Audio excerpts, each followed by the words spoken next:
Hey guys, Shannon here at the Shed Geek Podcast with a short message to all my wonderful listeners and advertisers. Starting the first week of March 2023, you will be able to enjoy the Shed Geek Podcast twice a week. That's right, every Wednesday and Thursday, 2 brand new entertaining and educational episodes will be made available for your listening pleasure. Thanks again for listening to the Shed Geek Podcast. Okay. All right. Welcome back to another episode of the Shed Geek Podcast. And we have a familiar face on the show this morning, and I'm happy about that. In spite of all of my equipment's efforts to shut you down, Curt, we have overcome. Amen. That's how it works, right?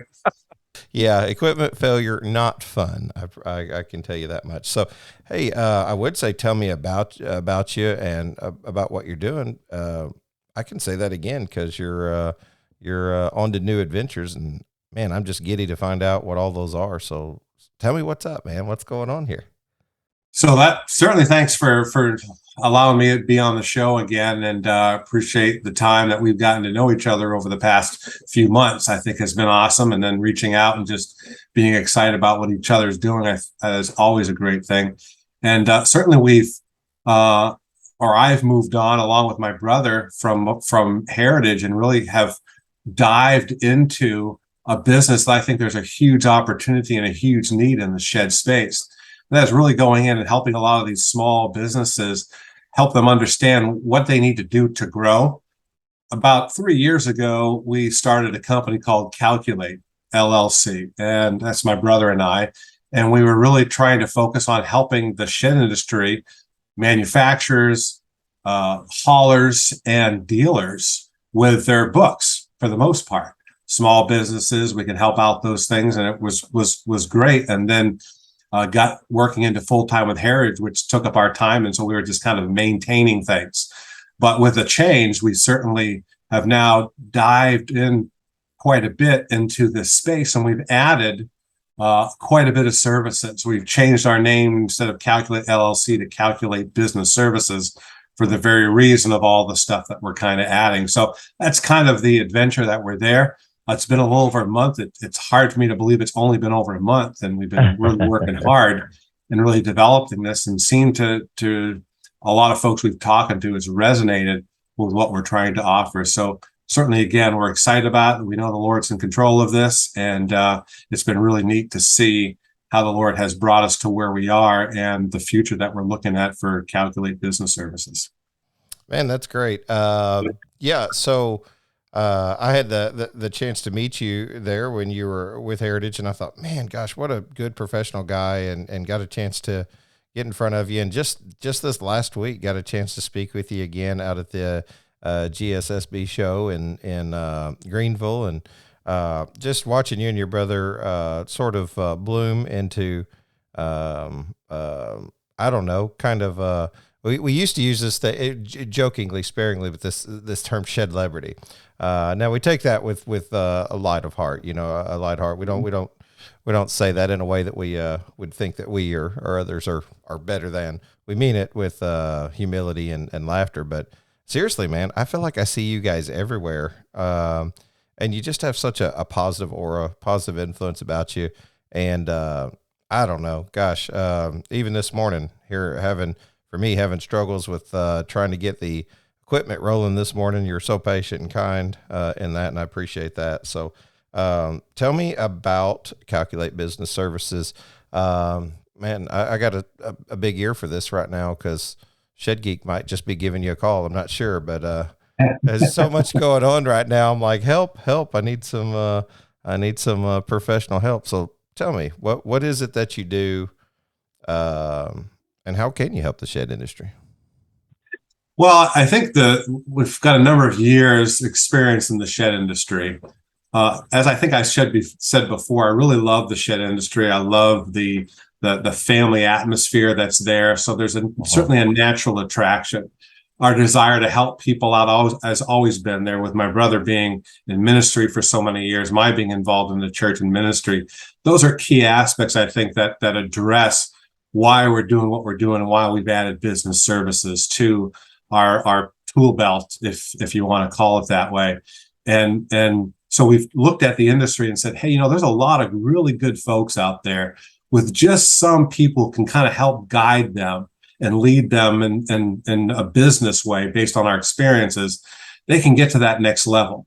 We also find out that a lot of these small businesses, they have a visionary there, someone who is really has an eye and ear for new opportunities, new business, but they lack, and that's their personality. It's nothing negative, but they lack that day-to-day ability to be able to run all the operations. Number one, it's not their sweet spot, and number two, they need to focus on building the business or getting additional opportunities out there. So with that in mind, we really see that there's a huge opportunity for us to help these businesses get to that next level, identify where there may be some gaps in their business, identify opportunities, be also that person that can come in and help them out.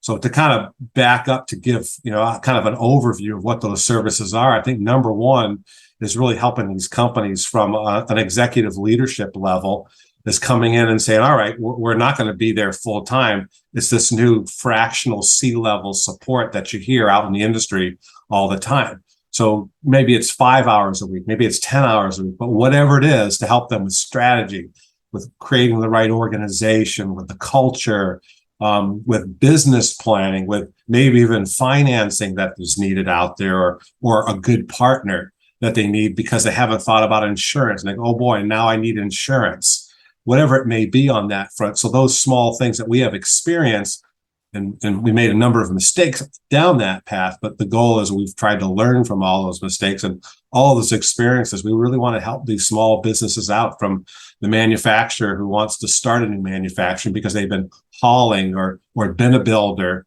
or been on a lot, and they say, hey, this is really cool, I really want to get into it. Well, okay, let's be honest with you and tell you exactly all you need to do to get there. So that's probably the big piece that I think that we can really help the shed industry out with. Very cool. And obviously a need exists there in the industry because not to beat a dead horse here, but we've said multiple times, even on the show, some guys just want to be builders. Some guys just want to be haulers. Some guys just want to be in sales. And I say just as in those are jobs that you can make a fine living in and a good career, and just a very satisfactory opportunity, or you can scale them together if you choose. But a lot of times there might be some things, like myself, speaking, specifically on my behalf, there might be some things that I just haven't been introduced to in business, maybe. I remember going back to college as a non-traditional student, somewhere around 28, to try and get a business degree. And I'll tell you where that started from. I don't know if I've ever told the story, and maybe I have. I remember feeling inadequate in career. I remember feeling like I couldn't find career. Everybody worked in the prison, and I just didn't want to do that. It's a good job. It's a good job, well-paying job, but I began to see the prison for a business as opposed to anything else, and I don't know, I just wanted to make a difference somewhere else. And it's so funny I say that because business is what attracted me. Real estate was a little bit of something that kind of caught my attention. And I remember walking around, I opened up my Bible, and I remember walking around, and I turned it straight to like James 1:5 on accident. And it said, any man, wants knowledge, lacks knowledge, let him ask, and it'll be received. And I thought to myself, well, that's what I need. I'm not smart enough to succeed, or smart enough to succeed in business. So I was really hard on myself, really down on myself for not having that opportunity. And careful what you start asking God for whenever you start reading his word and say, that's what I need, God. I need knowledge because, gosh, what do they say? Ignorance is bliss. So it may be. Well, as he began to bestow that, and open your eyes up to different things, he may not have opened it up to everything. I'm still learning, but he did teach me some things. And one thing I thought was, well, while I hated school as a high schooler, and eked through, barely got through, couldn't wait to just go to work, I realized in the workforce I was very limited. I'd go in and I would outwork everybody and then not get the same opportunities because I didn't even meet the prerequisites oftentimes to, be able to move forward. And it frustrated me enough to say, okay, I got in my prayer bubble there, and just, I really felt like I should go back to school. And I did about a year and a half at just a local community college, but I didn't finish. I regret that I didn't. We ran out of money before I could finish raising a family, and I had to go back full-time work instead of part-time.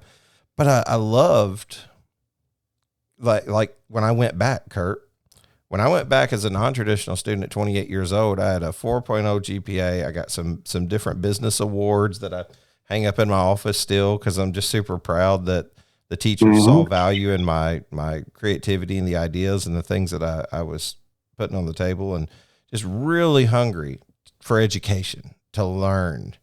And, you need that. You need that, or you need someone who can provide that. If you feel like I feel, and I would suspect some do, that I just didn't have the tools. So you lean on others.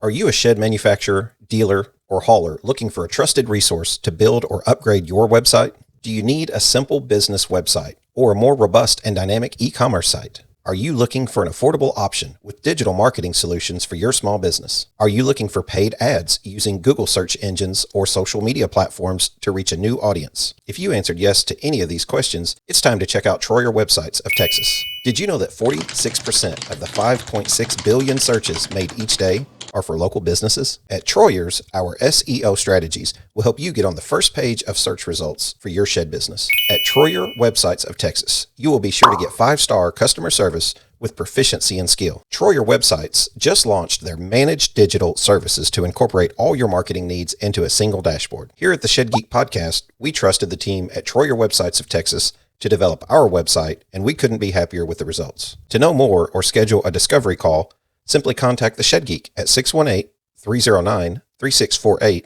or email info@shedgeek.com. Well, it's interesting too, is one of the things that we are very conscientious about. There's a lot of smart people out there in the shed industry who know the business, know the industry.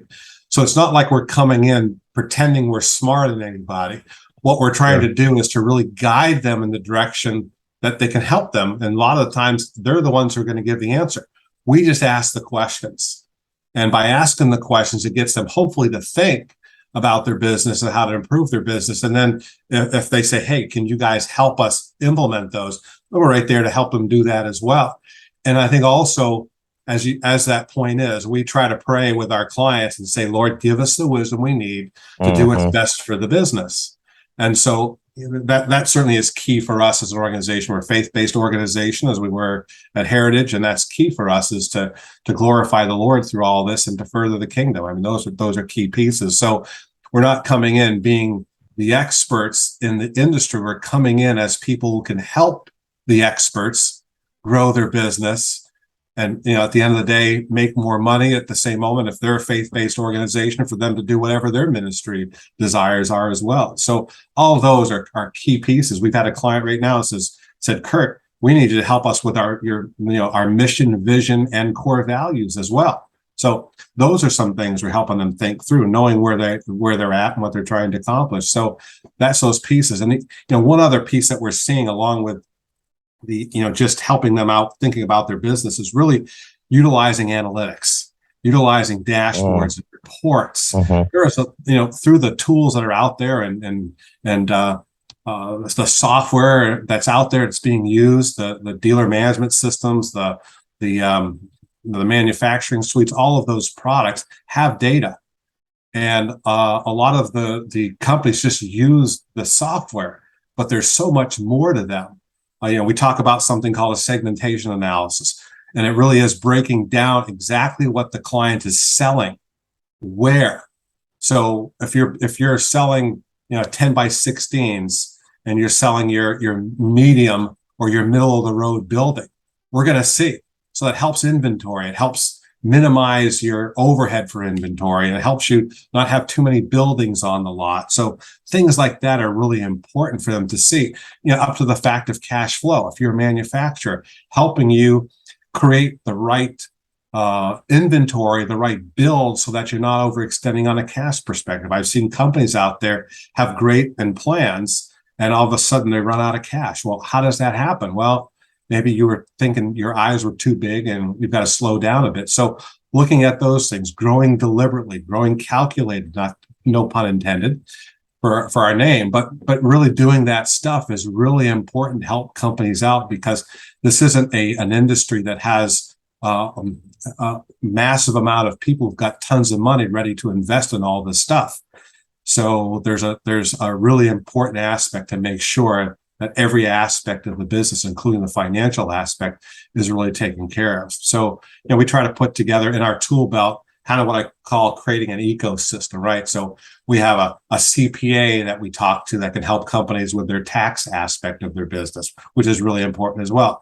We've got an insurance person that we talk to, that if someone needs insurance and they haven't thought about insurance, what type of insurance do they need? Too much, just a partner in that. We've got a banking partner that we've got out there. So we're trying to put our tool belt with all these people that we can help out our clients with, because sometimes they don't think about that stuff, or they don't have time for it, and they just call anybody, or their brother-in-law or someone like that, and it may not be the best person for them to talk to. So those are some of the passions that we have in working with this industry. No, that's, man, what a great word. That's awesome. It's one of those things that I think people start building sheds and they kind of got an eye for, being a good carpenter. I remember, I was in home building for like a year. It wasn't real long. I really would have enjoyed it, I think, if I'd have had the right crew around me. Happened to work with a pretty roughneck crew. Just didn't suit my taste, and would have really loved to have found a bunch of shed guys, back then at that time, because I would have thought that was a blast to have a good Christian organization to kind of take you under their wing and, that kind of thing. I remember a guy asked me, he said, if you're good with a saw, that's great. I can probably get you a job.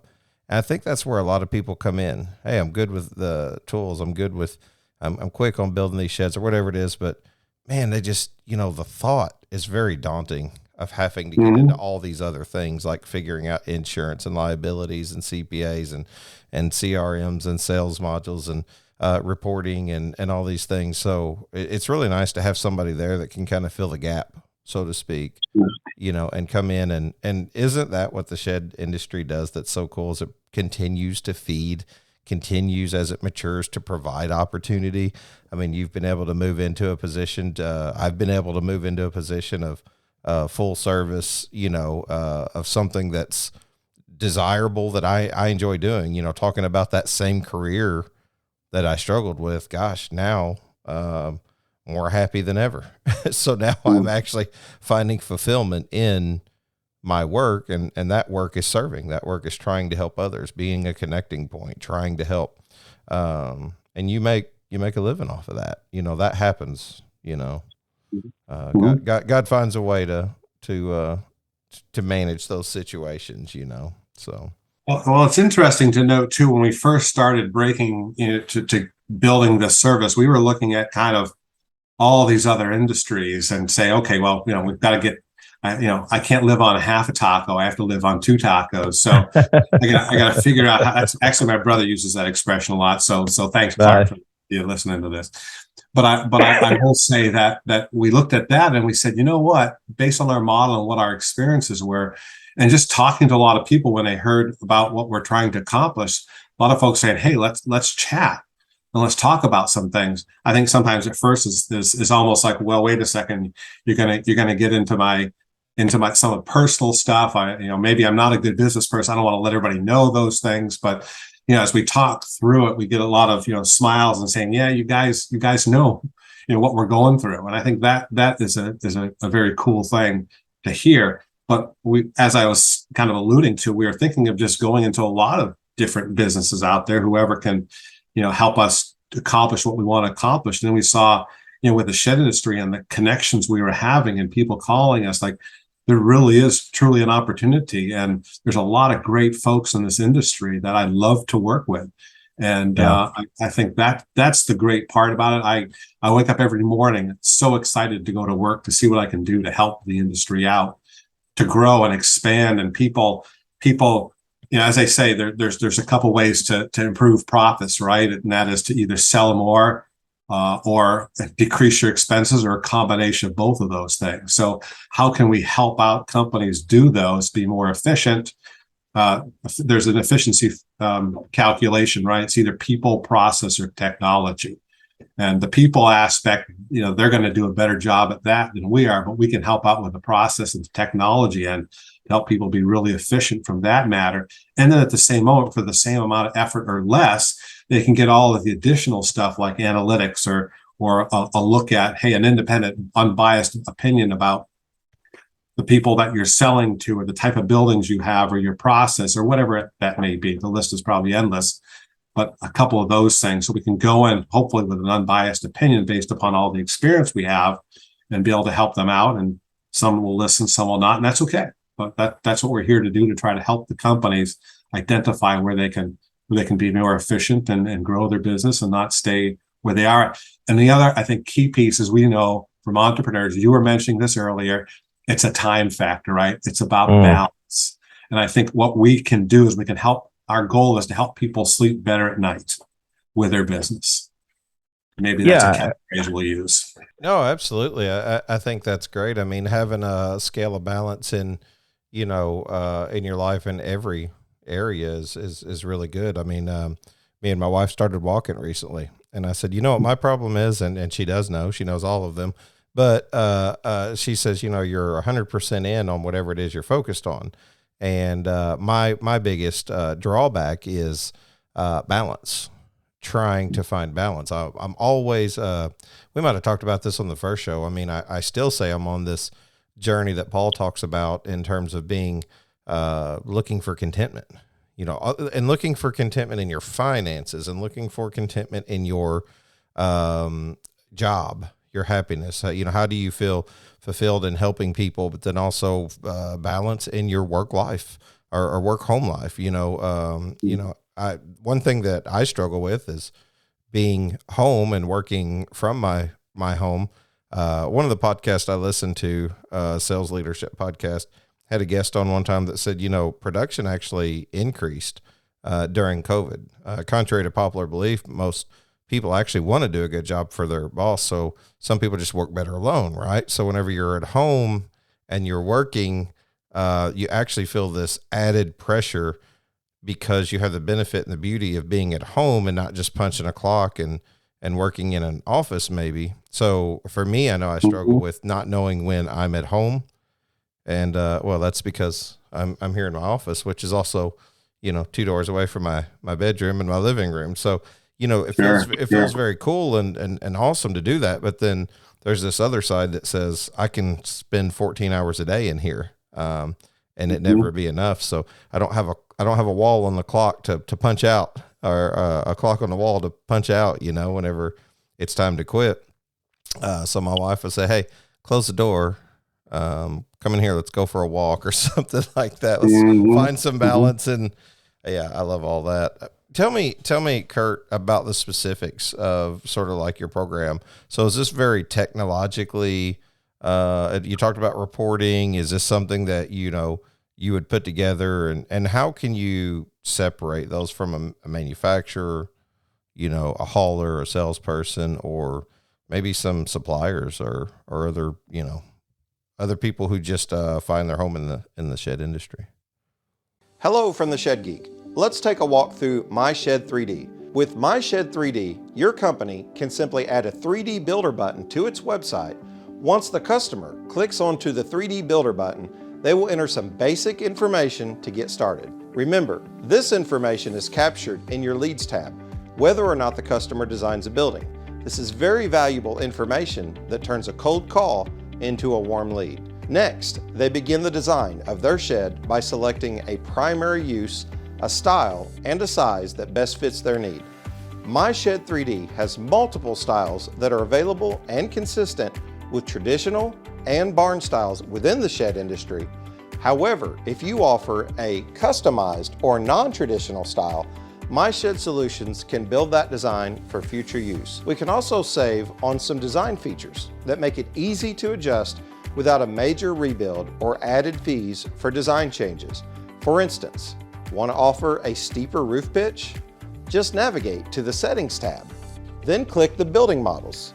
Click Edit Building and just enter the new roof center height, and the design changes will reflect on this style option.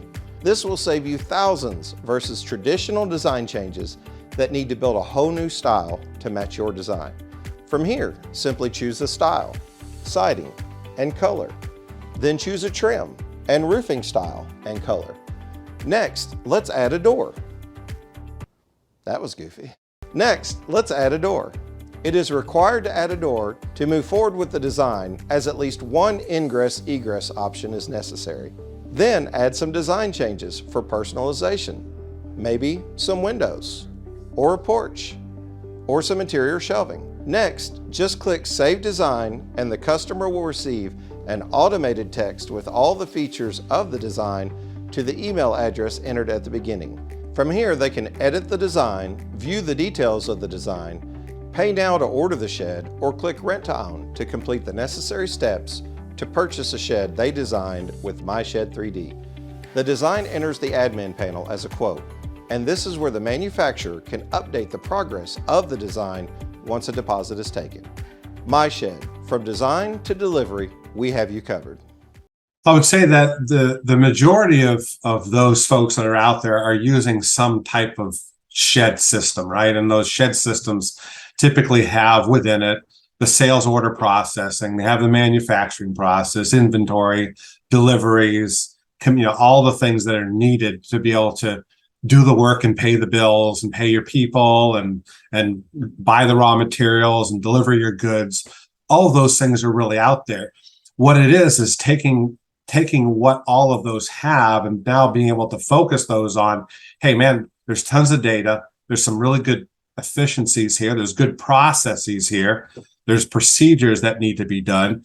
A lot of folks just don't have it documented. So when you go somewhere, you say, well, how do you do it? Well, this is how I do it. Well, what happens if this happens? Well, then I do this. So there's a lot of policies and procedures that are just not on paper. And a lot of times that's what really helps folks out. And so when you say, is it a program? What I'm simply saying is that we utilize what everybody's doing today. We just try to help them do it better. And we'll also introduce some technologies. There's still a lot of the software out there that doesn't have direct connections to QuickBooks, which is what most companies are using. QuickBooks is what we see out there so often. So being experts in QuickBooks and also experts in helping people connect the software directly into QuickBooks. I won't give away the secret sauce on that, but we've got tools that can help move data from this software directly into their accounting system. When you're talking about accounting system, I was talking to a potential client and they were saying, I was up till 2:00 in the morning going through my QuickBooks stuff. And I kind of really wanted to say, well, that's exactly why you need us, because you don't need to be up till 2:00 in the morning.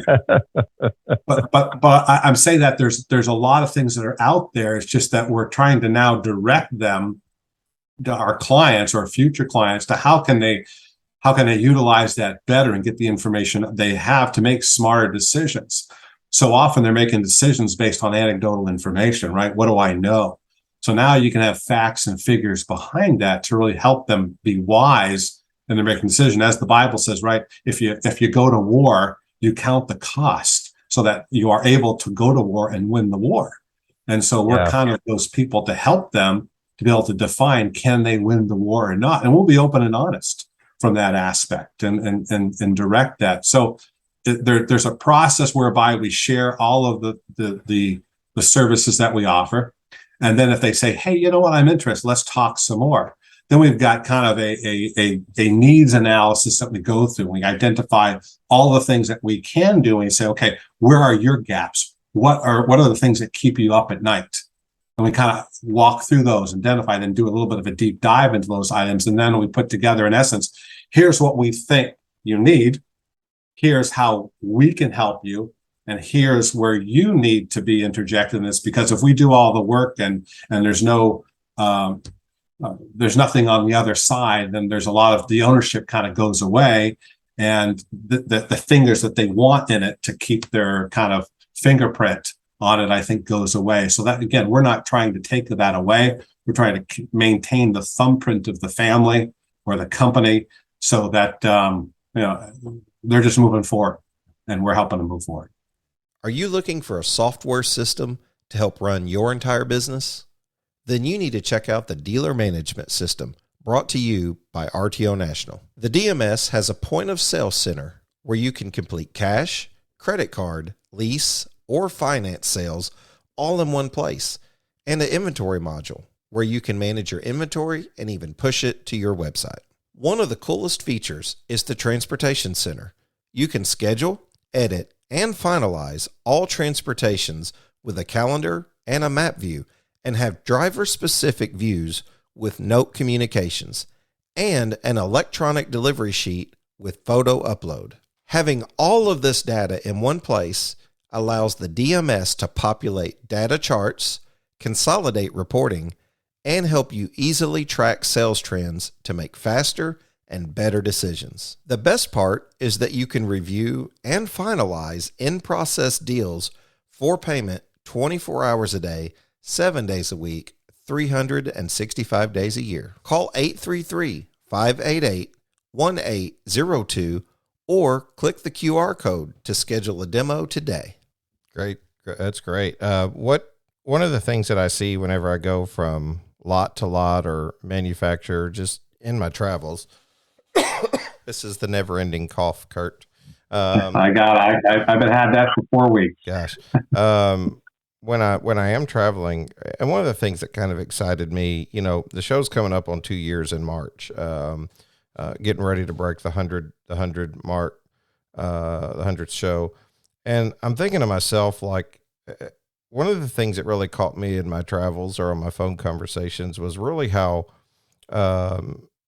shed manufacturers and shed sellers specifically oftentimes wanted resources. They want to know, obviously no one wants to give away, as you say, the secret sauce, right? We all have to maintain our core competencies or competitive advantages or whatever those look like to you, to as you vision your business and move it forward. But I guess my thought is, oftentimes a fellow can kind of feel alone. He can kind of feel on an island, I like to say, and they want to be able to gain information, and maybe some want to infiltrate, but I think most want to just gain helpful information that helps them build and steady and move forward. But to know what the market's doing, to know what that is happening in lumber, to know what's happening in the economy from a sales perspective, a pipeline of material supply and things like that. What's some of the biggest things that you're really getting like heavily involved in the shed industry? I feel like I see you at every event, and that's great. I love it. You and your brother both, you guys are good dudes. But what I'm saying is, like, what are you guys seeing? What's the things that we're missing, or what's your good outside perspective of just kind of where we are in the industry right now? What am I missing? What are we missing? Yeah, that's obviously a very loaded question on a lot of items. And so, as I think I've kind of alluded to, I'm smart enough to know that I'm not smart enough to know everything. And so that's where we come in, and you have some great players. So one of the things that we do too is we connect with the vendors, right? Those guys that are out in the industry, and the Union Groves or the Capital Forest, I know I'll miss names and so forth, but you've got folks out there that are at the level of where all of these products or the raw materials are needed to build these buildings. So I think there's one piece there is the raw materials out there? What does the market look like? Those are all things that we stay in touch with our vendors to help us with that. Mm-hmm. And then obviously you're looking at the economy. You're trying to see administration always, who's in control always impacts these things. And so I think those are, you take a look at those. Is it a friendly environment to do business in? So, there's the raw material side, right? So we're kind of managing with vendors on that piece. We also like to talk to anybody else who is experts in the industry to get their thoughts on those pieces. So I certainly see that there is still a great market out there, but you really got to really be wise in how you do it, and not just, as you mentioned earlier, just say, man, I'm great at building buildings, rather than doing it for myself, doing it for someone else. Let's do it for myself. Let's go out there and make some money on it. As you know, in the marketplace, 37% of or thereabouts, I can't remember the exact number, it's around 30% of those companies that start a business, a small business, in the first year are not there anymore. In 10 years, the number even goes higher than that. So, if someone calls us, I'm thinking of doing this, well, then we'll give them the honest opinion of all the stuff that needs to happen to get there. So is it so much sometimes the market? Yeah. But I also think it's also instructing these people on making a wise decision, because guess what? It could impact their family. It could impact their ministry. It could impact their friendships. There's a lot of things that these things could impact. So by helping them think through a lot of different items and what the future may look like. So I know I'm not answering exactly the question, but I'm kind of giving you a thought process of what we use the information for, because I do think that there's a market out there. But some people are going to say, hey, there's no market out there. I've tried it. Well, how did you try it? What did you do? And so that is going to respond to the answer. If someone says, hey, does the market look good for me to go into it? Well, it may, but do you know everything you need to do to be able to be successful in getting yourself? The barriers to entry into the shed business is not very difficult. Mm-hmm. Outside of, for a manufacturer, obviously there's capital that needs to be raised, right? Mm-hmm. Lines of credit or investment or something that's out there, and that can be done. A dealer having a lot, always not difficult either. Hauler too. There's certainly an investment there from a hauler. So all those things are key pieces that are out there. But I mean, while there's ebbs and flows, I think we're going back to pre-COVID, that cycle, that seasonal cycle. I think we're going back to that right now. But I think it seems like there's, if you look at some of the indicators, there's some optimism out there. From what I'm hearing, the interest rates will start going down probably in second and third quarter. We've got some real estate people I talk to, got some bankers I talk to. So you're seeing some of those things are a positive to get into the industry. I think it's a little challenging from a rate standpoint, from an RTO perspective or financing. The rates have gone up, so it has become more difficult to borrow. So is that going to have an impact? Sure. But I still think there's a lot of creative ways to help people get into their sheds that are still available out there. Yeah, and that seems to be really just even a conversation that I feel like I've had, 4 times in the last 2 weeks is, are we going to see more RTO this year because we're back to that original cycle, pre-COVID, where money just wasn't readily available. And gosh, what does something like COVID do to data? You know what I mean? As you're using data as a very important part of the process to gauge, and not off emotion, but off of information, off of data, like this is hard numbers that we see.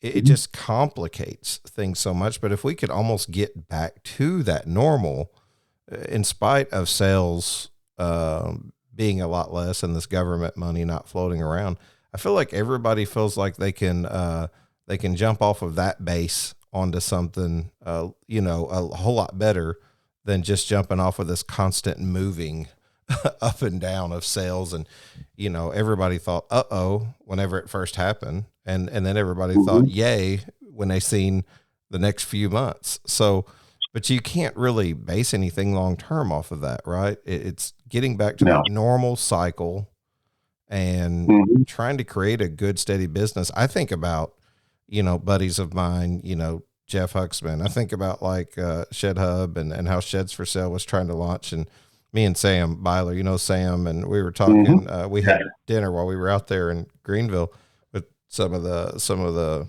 just several folks, LP guys. Were real good to treating everybody for dinner, but it was so funny because as me and him were talking, and we're like, the hardest thing to try to convince people of an online sales platform is to sell more whenever they don't have inventory. we can tell you how to sell more, or we can give you a tool to help you sell more. It's like, I don't want to sell more. I want to build more. I really felt like like we weren't ready for that from a labor perspective. Right. And I don't know how you plan for that, Curt. Maybe you got some ideas. And if you do, man, that's why people should be hiring you. But, what do you do in those situations? And that's why I'm curious to really know what the shed industry looks like over the next year. I'm curious everybody's thoughts on that. Well, I think too is to go back is because of 2020/2021, because of the huge boom in the industry. When you forecast, you can't forecast over anomalies, right? You got to kind of go back to the norm. So what's the norm? 2022 was I would say much more normal than the previous 2 years. So when you start looking at your forecast, you got to think of it from that perspective. I think also because everybody was just so geared up for manufacturing. Now we've got a challenge of do we have too many manufacturers out there, and we have a glut of inventory. We know that is going on as well. So manufacturing has slowed down, and people are being very cautious about that. You got to go back and take a look at, what do you anticipate selling? So you got to figure out what your turn is for a year. Do you want to do 3-year turn, 4-year turn of your inventory, whatever you're assuming you want on your lot? So there's a number of things like that you look at from numbers perspective to verify and validate what you're trying to accomplish. So what I'm saying is when it was 2 years ago and it was so high, you just couldn't build enough, right? So all those numbers and the way he looks at things just went out the window. So now to be really competitive in the market, you got to look at those things. Do I really want to have full inventory lots? Do I need to, scale that down a bit? What do I want to put on my lots?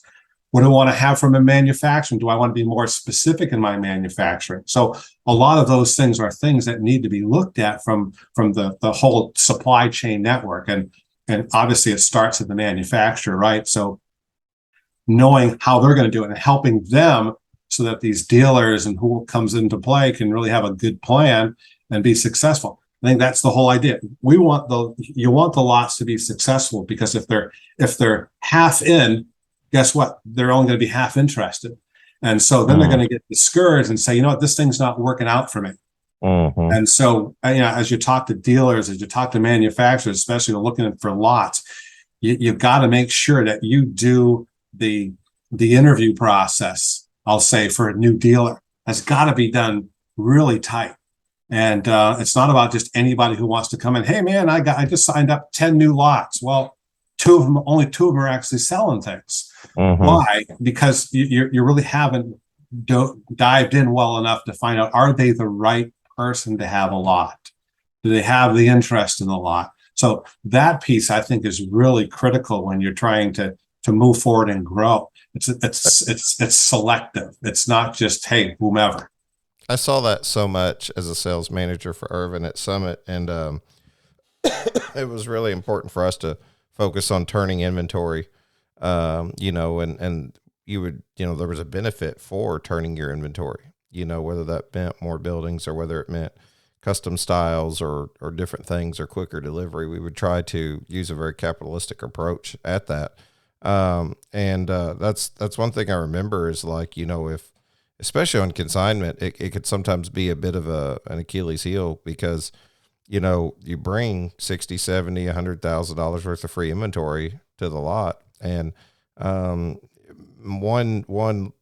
moment of miscommunication or frustration, and it's kind of like, hey, come get your sheds and then call somebody else. And you know what I mean? Hey, we'll get somebody else's free sheds in here. And, for the folks that are working in that consignment capacity, that are killing it, that are just, really, man, they're awesome. They're amazing. But for the folks who say, I'll sell a shed sometimes, and, it's high accountability for the sales manager, the owner. And then, it almost seems as though the competition's all too ready to come in and move some lots in there. So now you just got a bunch of inventory moving around all over the country when things like that are happening. It's like very inefficient. How do we? So my thought is this, and I have absolutely nothing in the works. So there's my cards on the table. I'm just asking because I'm curious, because I'm sort of a student of the industry more than anything, and trying to learn it more. You think we'll see like the emergence of a national brand over the next year or two? I do, but I don't have any details on that. So please don't ask me. I'm just speculating, trying to watch moves that people are making. I really feel like that's sort of a direction that we may be going, is to see. I mean, I know that we have some that would probably conclude themselves to be a national brand, but I think that most customers still kind of associate the guy down the street with the other guy down the street. For the most part, I don't think we're as branded individually as we think maybe inside the industry. Maybe that comment to get me in trouble, but I just feel like I'm being honest with my thoughts there. So a very interesting question. I think, one of the things, because the industry is not really regulated, I think that to me would hint, and this is just now having not thought of this until you just asked the question, but having think about that, I think that may squash that a bit, because there's not a lot of regulation that you have to get into the industry. That may cause a little bit of that. Back to your point, is I think there are some companies out there that think they're national already from that piece. Sure. You've also got the wholesale versus consignment whole debate that's going out there. That's for a different discussion for a different day, right? Sure. Yeah, we could talk another hour, couldn't we? Yeah, even that will determine that same question. Also, you've got still within our industry, you've got a lot of groups of folks that want to they do a great job and they stay within their niche and they stay within their group, and that because of that attitude, I don't say it's a negative. I think it's a great attitude, because it's more of a family-based type of attitude that will cause a national name or a national brand not to come out as well. So, while it may be, I still think a lot of things may have to happen in order to get to that point. But again, I'm not a crystal ball. I don't have that. I don't know, but those are just my thoughts as I'm off the top of my head as you're kind of asking the question. But I think a lot of things people do, you've got some take on and they take off, and they divest of stuff, they add stuff on. So I think where you may see some things is some companies trying to do all three things aspect, right?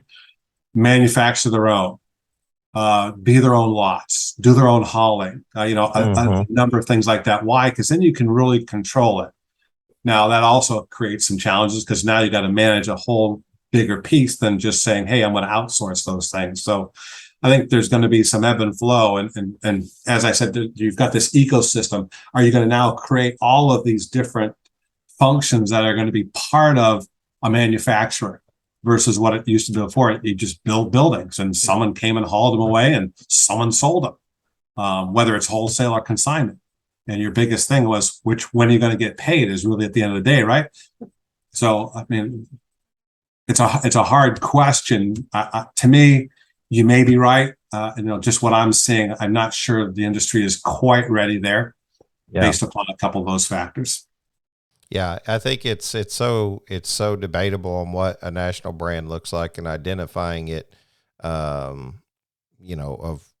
we cover coast to coast, but how scalable are you to really be able to service everyone? And I guess that's what I think of with a national brand, like every customer is available.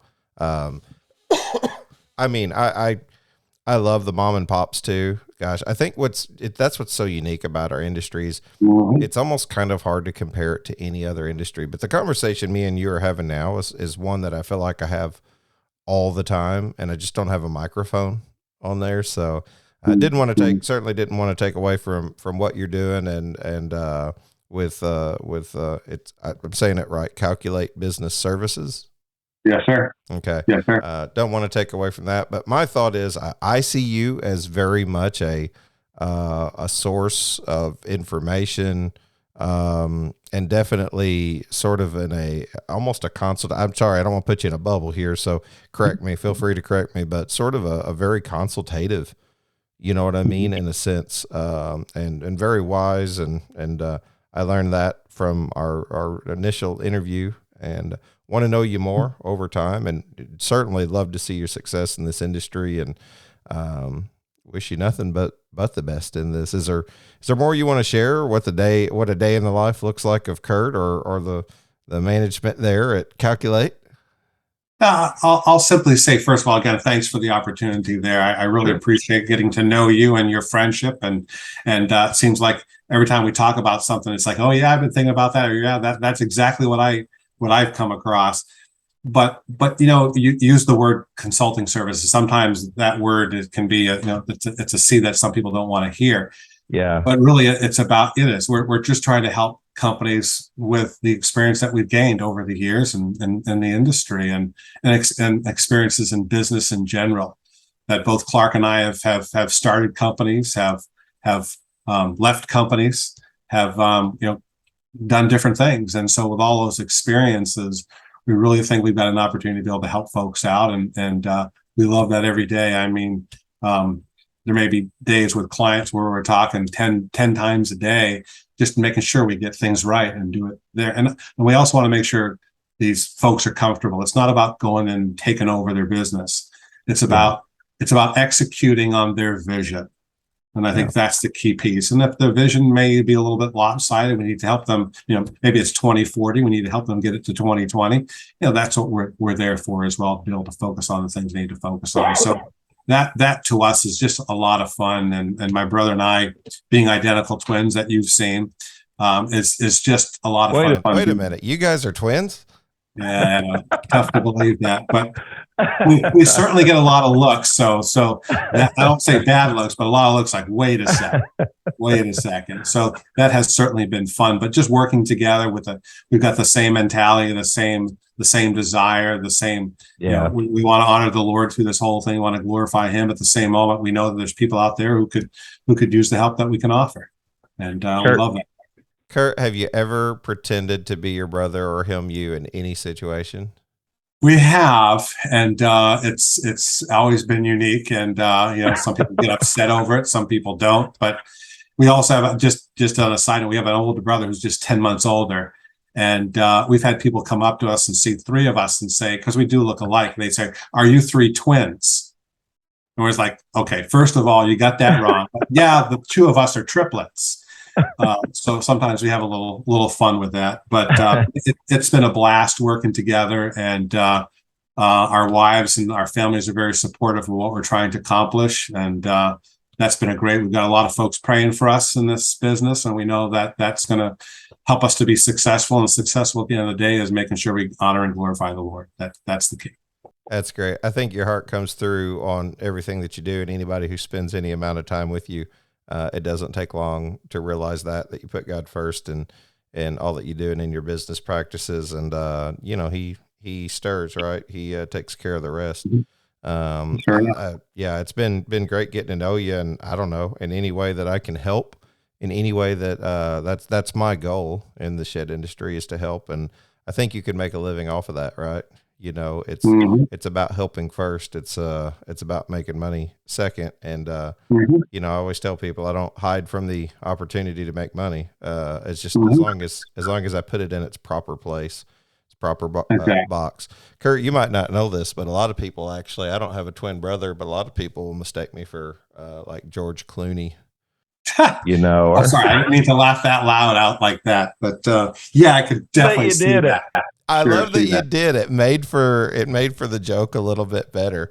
I think it's great, man. I always say that God gives us a sense of humor. You know what I mean? So I love to laugh and joke, cut up, and I know you do too. And man, I just wish you nothing but success, and I hope people give you a call and want to know more about you and what you do, and at least do a discovery call, man. Have a conversation with you guys, because you just really never know what'll work out. And I think it's good to be a little bit more open of us in the shed industry to consider what folks are doing, because I've developed some really good relationships with some folks that I just didn't quite have an understanding of what they did. And once I did, I was like, wow, that's amazing. So how do they get a hold of you? How do they reach you? Well, you can certainly get me at Curt at calculatellc.com, and we've got phone number out there, but and they can probably even call you, right? And give me a call. I'll get you in touch. Absolutely. Yeah, but I think that we're excited about the opportunity and excited to be back on the show with you. Obviously, you've done a great job, and I've always enjoyed our conversations, whether it was behind the mic or just sitting in a room and chatting, or at a conference or an expo. Yeah, it's always been awesome from that piece. So that's great. Curt, I know that you're a believer. Do you care to pray over the industry today? I'd love to. Lord, we thank you for the opportunities you give us each and every day. First of all, to live on this earth, the privilege that is, but secondly, to know you as Savior. And we just pray that our desire to see the kingdom furthered would be evident in our lives. And Lord, we also pray for our industry. We pray that you continue to strengthen us and give directions. Thank you for all of those who work really hard in our industry. May we not get taken into the profits of all of it, but realize that we are in this industry to help people provide solutions. And so by doing that, we can meet needs. So guide us and help us, give us the wisdom we need to be able to do the business. And even personally with the Shed Geek and with Calculate, just pray that you would give us wisdom in our business moving forward, and that you would be honored and glorified in everything we do and say. Bless us in all things in Christ's name. Amen. Amen. I appreciate it so much. I'm going to go ahead and, I do want to mention real quick before we go, if there's still somebody holding on and listening, had a request certainly and we've got some coming up, to get some more representation for manufacturing and shed dealers on. So I do have a couple in the queue, and then I have a couple scheduled, but certainly if you're a shed manufacturer and you want to, it might seem a little, you may feel as though it's self-indulging to come on the show and talk about, I just want to encourage you today, wherever you are, that the feedback that I get most of the time that really blesses me is whenever people, they don't even focus as much on your secret sauce or your competitive advantage. You know what I think a lot of people tell me is, as they sit and even listen with their family sometimes on the for the podcast to come out, and they say, I've known that guy for a long time. I didn't know that about his story. Keep in mind that we're in the people business, and that's what the Shed Geek podcast is about too. And there's very much a ministry element to this thing that says we can stir each other up for good things, and iron can sharpen iron. So don't miss your opportunity to come on here and speak from your heart on what the shed industry's meant to you. I think those things really bless people as well too. So I just kind of wanted to get that off my heart. I'd had a request, obviously, sponsors pay the bills, and, always want to bring good and valuable information, both through commercials and also just the fun stuff we're doing, and having them on the show, but certainly want to get some more stories from people. So just wanted to throw that out there before we got off of here. Curt, sorry to interrupt there. No problem. Thanks again. Appreciate it.